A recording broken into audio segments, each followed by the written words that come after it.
বিসমিল্লাহির রহমানির রহিম। হেলো এভরিগাইজ, আসসালামু আলাইকুম।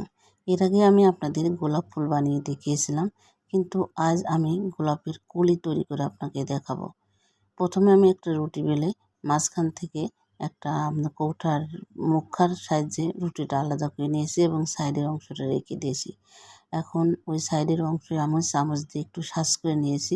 এখন দেখছেন কিভাবে পেঁচিয়ে পেঁচিয়ে আমি এই কলিটা তৈরি করছি। দেখেন আমার একটা কলি তৈরি হয়ে গেছে। মাশাআল্লাহ, দেখতে দেখেন কত সুন্দর হয়েছে। এভাবে আধে একটু ছাড়াই নেবেন, তাহলে দেখতে আরও সুন্দর হবে।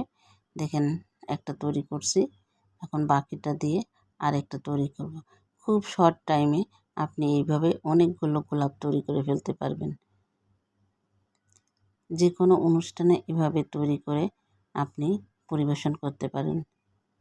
যদি পদ্ধতিটা ভালো লাগে তাহলে আপনারাও তৈরি করার চেষ্টা করবেন এবং ভালো লাগলে লাইক, কমেন্ট, শেয়ার দিয়ে পাশে থাকবেন। সবার জন্য দোয়া রইল। ধন্যবাদ।